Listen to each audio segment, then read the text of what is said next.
morning, or depending when you're watching this, good afternoon, good evening, or good night. My name's Ross, and as always told out of Voice of Radio. So today, we need to take a little bit of a look at a rather lovely new Indeedee card. And Indeedee is, Indeedee, one of these Pokemon that it keeps threatening really interesting cards, but it doesn't necessarily work out. Although Indeedee V with both its healing and psychic attack have proven to be quite good, I have played against a bunch of Indeedee healing decks over the past few months. I don't know, maybe it's good.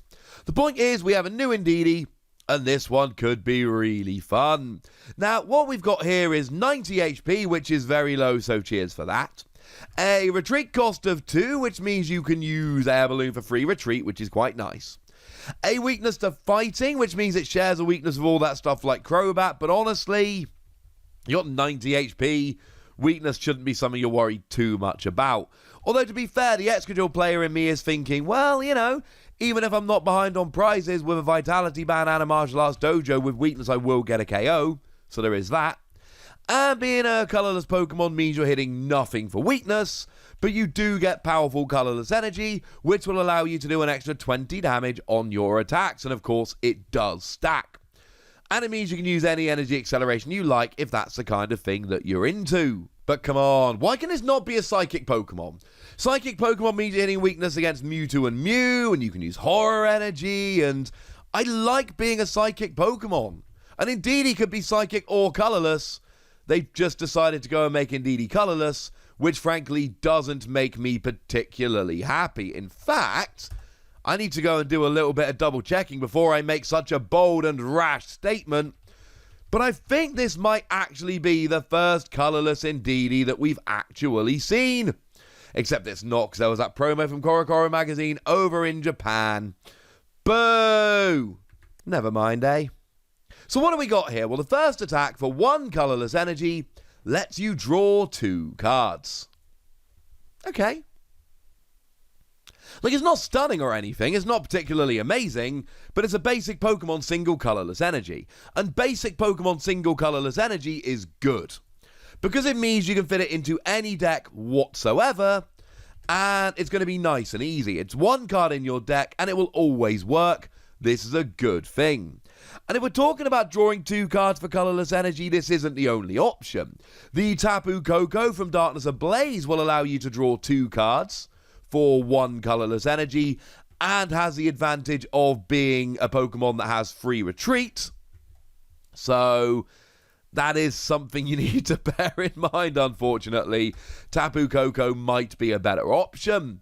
I'm also a fan of the Sudowoodo that for a single colourless energy can draw 2 cards, but it's also got an attack that does 10 damage for each damage counter on it as a fighting Pokemon, which means it hits a good weakness, which is kind of cool. So that might be quite nice. We've got other things, you know, like the Kangaskhan from Unified Minds, which has a retreat cost of 2, but it does draw you 2 cards, and for 4 energy does do 50 damage for each of your tag team in play. So if you are playing a tag team heavy deck, this will work. And fun little side note, I don't know how many of you remember, but when this was officially revealed, this card, they actually revealed it with the Raichu and Alolan Raichu blurred out on the card, because seeing them on the card would give away that we were getting a Raichu and Alolan Raichu tag team. But they didn't blur it out well enough, and everybody immediately realised that we were getting a Raichu and Alolan Raichu tag team. My point is, this is a nice little attack. It's nice to be able to draw 2 cards. It's nice to go second and not have much, and now I've got an option, but it's not a reason to play the card. If you just want to draw 2 cards, I think Tapu Koko, with its higher HP and lower retreat, is a better option. But it's a nice bonus. The reason to play Indeedee is the second attack here. 2 colourless energy. This attack does 10 damage for each card in your hand. And this is why we want to play this card. Now, the immediate reaction of a lot of you at this stage is going to be, well, hang on a second, Wassy. It's too low.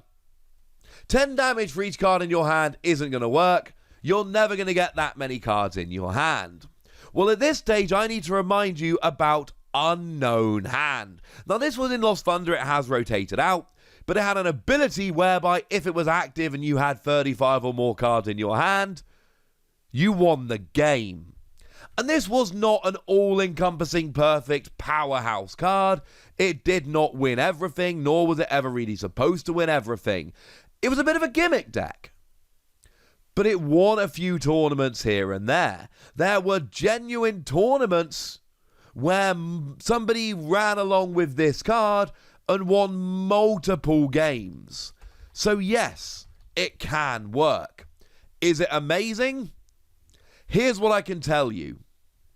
It got banned in the expanded format. Because in the expanded format, it worked rather nicely. And if this got banned in the expanded format, surely this is something that we need to start taking a little bit seriously. Because if Unown can get 35 cards in your hand to win the game, then Indeedee can get 35 cards in your hand to do a huge amount of damage. Now, if we remind ourselves about those decks, there were a couple that I showed you on this particular channel. One of them really relied upon Salazzle. Now, Salazzle's still absolutely legal in the format at the moment, although it will be rotating when we hit the rotation, because it's Unbroken Bond, so, you know, be quick. But it's got an ability that lets you discard a fire energy from your hand and draw 3 cards. So, that's kind of nice.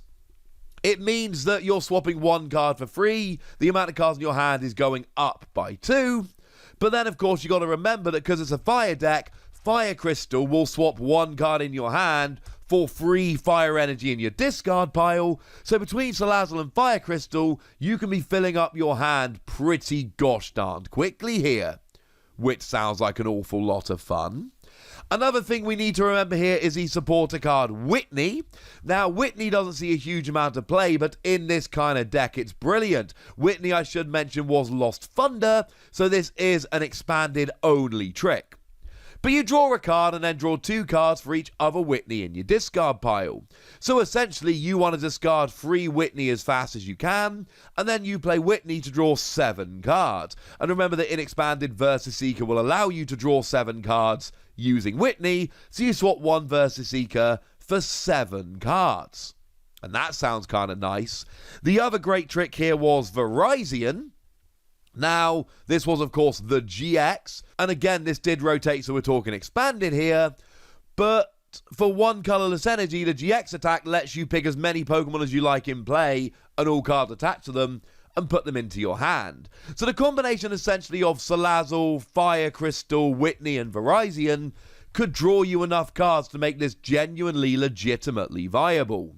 The other really fun one we saw, and again, this is a very much expanded list we're talking about here, relied on the Magnezone, which let you use multiple supporters during your turn. Well, it let you draw 2 supporters, but, you know, you still play 2 supporters. And, of course, the 2 supporters you would generally want to be using were Whitney, and then that would work rather nicely, and this was generally combined with the Sableye from Guardians Rising, which for 1 energy just stopped your opponent playing a supporter card, which would slow the game down enough to allow you to use it. So the Magnezone Whitney Sableye combination would work quite nicely in Expanded as well. And the thing is, it's not perfect, right? It's not perfect. We're talking about Expanded.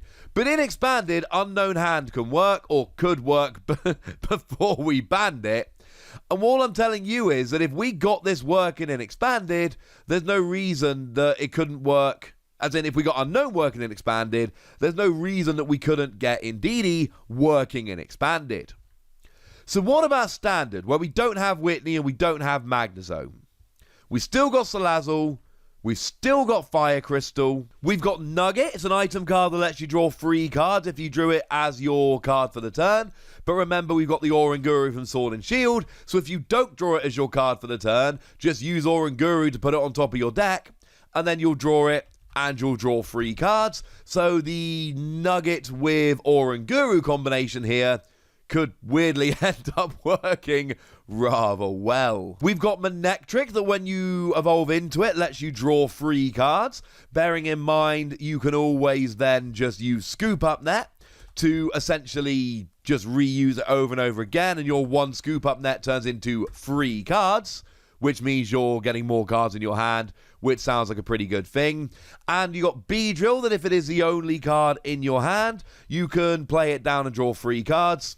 But that's more of a getting you going thing, because empty hand is not what Indeedee is looking for. You've got Chinchino, which drops 1 card from your hand in order to draw 2. So essentially you are swapping 1 card for 2, so you are having more cards in your hand than you did at the beginning. And maybe, just maybe, we can make this work. Now, in terms of the energy, you've got Twin Energy, you've got Welder, you've got any kind of energy acceleration, you're fine. And essentially, the deal with Indeedee is this. If you can fill up your hand enough, you can literally one-hit KO anything, and there are a few weird Pokemon in this set that will let you one-hit KO anything, which I enjoy very much.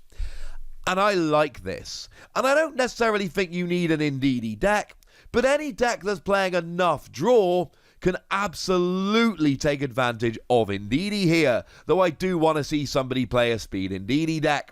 I'm going to go ahead and give it between 3 and 4 Wassies. It is better in Expanded than it is in Standard. I think I've shown fairly conclusively that Expanded has way better tricks to draw cards and fill up your hand. But you know what? It can work in Standard. And yes, I know Marnie and I know Reset Stamp, and maybe they will get rid of them. But they didn't stop Unown Hand from being good. Unown Hand is still banned and Expanded.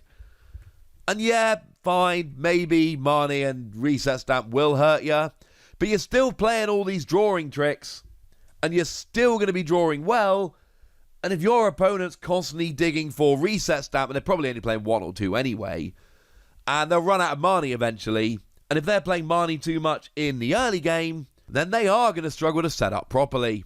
I don't know. Between 3 and 4 Wassies, we don't give half Wassies, that will be barbaric. That's my final answer. But I'd like to know what you think. So let me know in the comment section, would ya? Go nuts, be nice. And then make sure you like this video, subscribe to this channel, follow me on Twitter at TheWassie, and Twitch for some live action at twitch.tv/PTCG Radio. If you want to support the channel, get some bonus podcasts and all that good stuff, head on over to patreon.com/PTCG Radio, where you can do exactly that. But by far the most important thing, as always, look after yourselves till next time, would ya? Thank you very much for watching. My name's Ross, and you've been watching PTCG Radio.